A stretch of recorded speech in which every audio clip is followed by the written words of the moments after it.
Hi, it's Chef Rick, and today I'm making Caldo Verdi.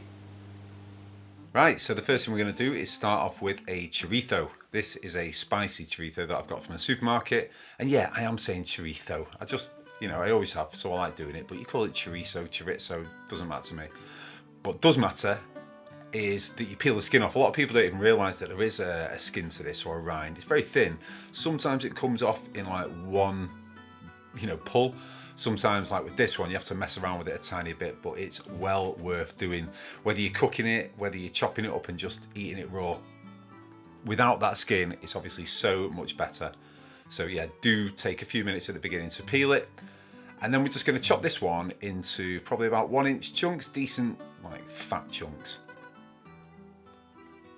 And do those at an angle as well. Work your way all the way around the sausage. And there you go. So there's the chorizo ready to go. An onion would not be a Chef Rick video if we didn't chop an onion, but this is going to be super quick. I'm done with the old days where I just show you every single chop. The thing that we always do is keep the root intact.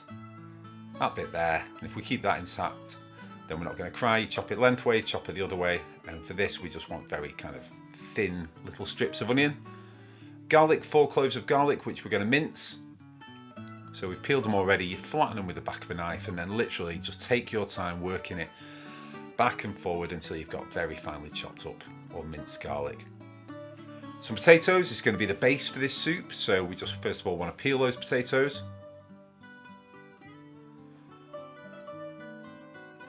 Chop them into chunks.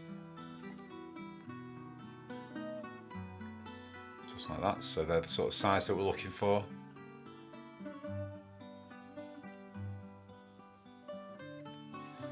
There's our potatoes ready. And now greens. Again, it's a lot of prep on these, so you buy them as greens. There's probably a proper technical name for them, but most supermarkets will sell it as greens. They're the leaves, so we take the leaves off them. Going to give them all a good wash first of all, and then we're just going to remove that central stalk or stem. So get a sharp knife, cut down, and we're removing that bit. And we're just going to get all of those leaves together now. Again, I would re-wash them because sometimes you find just a little bit of mud or dirt next to the stalk. And we're going to roll them all up and try and pack them as tight as you can, a bit like a cigar if you can. And then chop down the length of them across. And then once you unravel them, if you like, you're going to be left with all the shredded greens. Really beautiful, lovely colour, lovely flavour. And let's get this soup on the go now. So in a large pan, we'll start with some olive oil.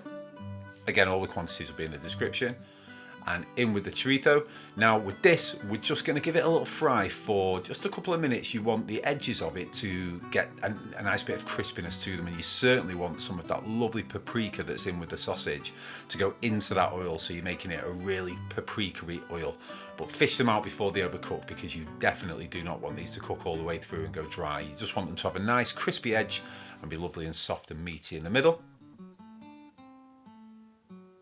Stick that to one side, and then into that paprika oil goes the onions. And cook those down for probably about 5 minutes. The onions start to go a bit see-through, but because of the chorizo, you're also going to get a bit of that kind of red colouring in through as well. Add your garlic afterwards. Don't cook the garlic and onion at the exact same time. The garlic will just burn. And then in goes our broth. You can use chicken broth or chicken stock. Chicken broth has gone mega expensive nowadays because a lot of these healthy people, drink it day in, day out. But you can just use chicken stock as well. I've got separate videos which I'll link on how to make broth and stock. Your potatoes go in there with a nice amount of salt.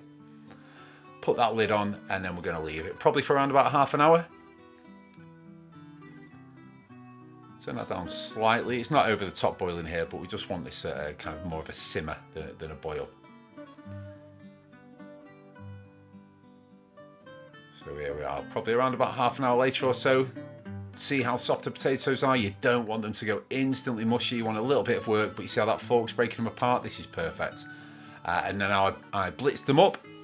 You don't have to do this. You can just have it lumpy if you like, but I borrowed my neighbour's little blitzer thing, so it just gives it a lovely smooth consistency. Basically, at this point, you've got a potato soup.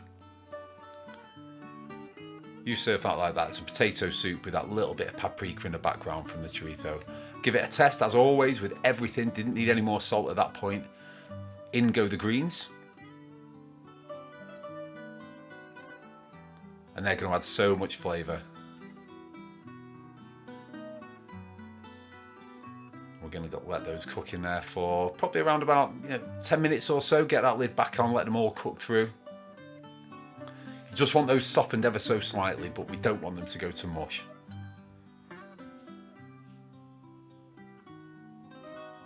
Again, give it a test. Does it need anything else there? Needed a bit more salt, black pepper, and another good stir around. Test it again. Perfect. And now we're ready to serve. So in a lovely hot bowl, first of all, ladle it in. Some of the greens, make sure you get a big amount of those greens in there. A couple of pieces of chorizo in the middle. A little drizzle of olive oil on there. And you're pretty much good to go. We're serving it with some sourdough bread, or you want some bread that's quite dry, because you want the soup to kind of moisten it all up and make it lovely. But that's it. Super simple soup. Dip it in the bread. To Portuguese people, this is like absolute standard. They love this, and as do I very, very much. So thank you so much for watching the video. I really hope you enjoyed it, and I'll see you on the next one.